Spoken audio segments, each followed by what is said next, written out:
Comme tout un chacun, j'ai observé depuis ces derniers jours la recrudescence profonde de la xénophobie en Afrique du Sud, qui s'est matérialisée par des actes d'agression vis-à-vis de commerçants africains, nigérians notamment. Ce n'est pas la première fois, on en avait déjà parlé il y a 2 ans. On avait expliqué les raisons qui sous-tendaient cette situation, mais je pense que c'est important de faire une piqûre de rappel. Je précise aussi que j'ai regardé avec froideur et avec pitié aussi les médias occidentaux qui se gargarisent de cette situation. Parce que comme vous le savez, il y a une idée sous-jacente ces derniers temps qui expose le fait que les Africains se sont battus pour lutter contre le racisme en disant que le racisme émanait des Blancs, mais qu'en réalité, vous voyez, entre vous Africains, vous n'êtes pas capables de vous aimer, vous êtes capables de faire les pires barbaries. Et certains, de manière sous-jacente là encore, sont dans une démarche aussi de dire qu'au moins à l'époque de l'apartheid, l'état de chômage et l'état de paupérisation de la population n'était pas aussi élevé. C'est un discours qui est entendu en Europe de l'Est, qui est entendu dans les milieux nationalistes blancs puérils, d'accord, je le dis, débiles, je le répète, mais je pense qu'il est important, quand on veut exposer une situation, d'analyser les choses dans le fond. On ne peut pas comprendre ce qui se passe aujourd'hui, d'accord, sans comprendre que quand Mandela prend le pouvoir, il prend le pouvoir politique, mais malheureusement, il n'est pas dans une capacité de prendre le pouvoir économique. Certains diront même qu'il y a eu un deal. Eux reprenaient, la majorité noire reprenait le pouvoir politique, mais on laissait le pouvoir économique à la minorité blanche, qu'elle soit bourre, donc catholique, chrétienne, excusez-moi, chrétienne, bourre, ou juive, blanche, telles que les Oppenheimer, par exemple, qui contrôlent une grande partie de l'économie du pays aujourd'hui encore. Et certains diront que donc Mandela a trahi parce qu'il n'a pas été capable de tout prendre. Les choses ne sont pas aussi simples que ça, malheureusement. Et ceux qui passent leur temps à parler de Mandela comme un traître, j'encourage ces chevaliers du net à passer plus d'1 heure derrière la prison, derrière les murs de la prison, et ils comprendront que quelqu'un qui a passé 27 ans de sa vie en prison, qui a appris la mort de son fils alors qu'il était en prison, c'est pas quelqu'un qui est là pour jouer, c'est quelqu'un qui s'est battu avec les armes qu'il avait, d'accord, contre l'impérialisme. Il n'a pas été aussi loin qu'on l'aurait souhaité. Tout le monde, en tout cas moi à titre personnel, je suis beaucoup plus touché par Winnie Mandela, qui à mon sens est la véritable héroïne d'Afrique du Sud, la plus grande guerrière d'Afrique du Sud et l'une des plus grandes guerrières africaines de ces temps derniers, donc on dise les choses, paix à son âme. Mais Mandela a fait ce qu'il a pu. Son travail était de récupérer le pouvoir politique, d'opérer une transition pacifiée, d'accord, entre le pouvoir détenu par l'oligarchie blanche pour l'amener vers la population noire. Thabo Mbeki a prolongé ce raisonnement, d'accord. Mais là où ils se sont battus pour qu'il y ait un travail de retour du pouvoir politique à la majorité noire, il n'y a pas eu un travail qui a été fait pour qu'il y ait une justice, entre guillemets, raciale, face à l'oppression raciale qui a été effectuée.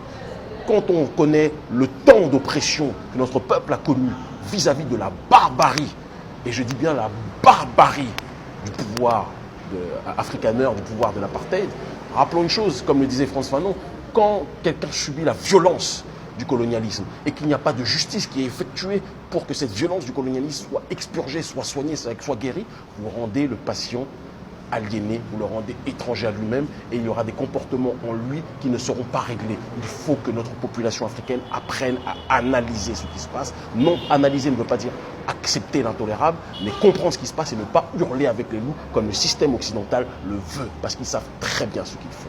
Je précise quand même une chose qui est à mon sens importante aussi d'être rappelée. Donc, quand Thabo Mbeki continue ce travail, lui aussi dans cette démarche de ramener le pouvoir politique à la majorité noire, sans être dans une dynamique de pouvoir récupérer le pouvoir économique. Après Thabo Mbeki vient celui qui a été un sida, un syndrome d'imbécilité dramatiquement acquis dans la vie politique sud-africaine, qui est M. Jacob Zuma, qui est le symbole de la corruption, d'accord, de la bourgeoisie noire, qui a été le pendant noir de la bourgeoisie blanche, quelqu'un qui d'ailleurs touchait des bakchiches de cette partie blanche, de cette oligarchie blanche, et qui détournait des fonds à Tour-Larigot, d'accord, en Afrique du Sud, et qui n'a non seulement pas été dans une démarche de faire un travail de justice sociale, qui n'a pas été dans une démarche de faire un travail de justice sur le terrain identitaire, sur le terrain racial, face à l'oppression raciale que la population et le prolétariat sud-africain connaissaient, comme le préconisait pourtant Winnie Mandela, d'accord. Et ce qui s'est passé, c'est que une population qui était déjà malade parce qu'elle n'avait pas obtenu justice face à l'oppression qu'elle avait connue est devenue encore plus malade. Et au lieu de s'attaquer à ceux qui étaient et qui sont aujourd'hui les ennemis de l'Afrique du Sud, en l'occurrence ceux qui détiennent tous les leviers économique du pouvoir, la famille juive sud-africaine Oppenheimer ou l'oligarchie Boer par exemple, et aussi une autre partie de l'oligarchie noire qui est aussi présente et qui a ses responsabilités, eh bien qu'est-ce qui s'est passé? Et la population sud-africaine a fini par s'attaquer à ceux qui sont ses semblables, en l'occurrence le prolétariat africain qui vient travailler aussi sur le terrain sud-africain. Et donc, lui, il y a une maladie profonde. Cette maladie profonde, ce n'est pas la xénophobie dont on parle. La xénophobie, qui est présentée comme telle dans les médias, n'est qu'une résultante d'un problème d'injustice sociale et d'injustice raciale structurelle que notre population insère en son sein et qu'elle n'a pas été capable de rediriger vers les bonnes cibles. Et face à ça, il faut un travail de justice sociale urgent, un travail d'éducation politique.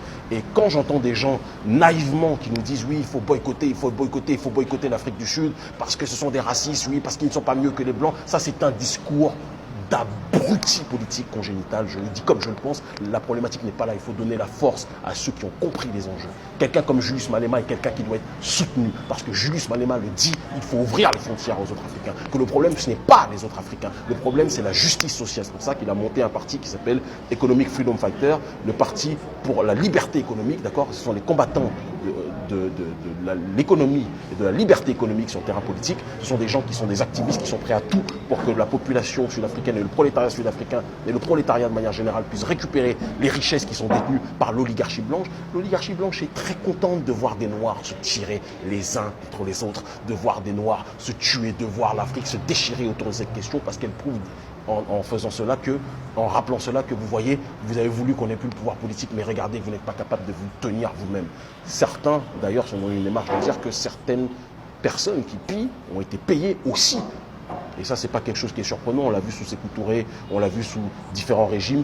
Quand on voulait déstabiliser un régime, déstabiliser un État, on paye des milices pour qu'elles commettent des exactions et après on fait porter le coût de ces exactions sur un certain nombre de gens. Je ne dis pas qu'il n'y a pas une xénophobie qui existe réellement, je viens de la décomposer, de l'analyser depuis déjà un certain nombre de minutes, mais je dis que nous devons apprendre à être froids politiquement. Soutenons de toute notre âme quelqu'un comme Julius Malema qui tient le discours de l'unité, qui dit qu'il ne faut pas qu'il y ait de racisme en Afrique du Sud, qui dit que le vrai problème du prolétariat sud-africain, c'est qu'il doit être soigné sur le terrain de la justice, de l'injustice raciale qu'il connaît, et sur le terrain de l'injustice sociale qu'il connaît. Le problème, c'est que nous devons lutter contre le capitalisme, qu'il soit blanc, qu'il soit bourg ou qu'il soit oligarchique juif sud-africain via les Oppenheimer en Afrique du Sud. Et nous devons tout faire pour chasser tous ces gens, qu'ils soient noirs ou blancs, et nous devons redonner la richesse à la population. Malema se bat, Malema est une force émergente en Afrique du Sud. Arrêtons de hurler avec les loups, tous ceux qui veulent que l'Afrique du Sud, dirigée par des Noirs, soit discréditée. Soutenons ceux qui se lèvent pour que le prolétariat puisse reprendre le pouvoir. Soyons plus lucides, soyons moins dans l'émotion. Crier oui, boycott, boycott, boycott Afrique du Sud, c'est pas un raisonnement ça. Ce n'est pas un raisonnement. Parce que cela, oui, les autorités vont punir sévèrement. On le sait.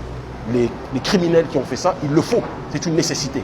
Mais est-ce qu'on aura réglé le vrai problème? Non. Et d'ici quelques semaines, d'ici quelques mois, cela va recommencer comme ça s'est fait ces dernières années, parce que ce n'est pas la première fois qu'il y a des émeutes xénophobes contre des frères africains en Afrique du Sud.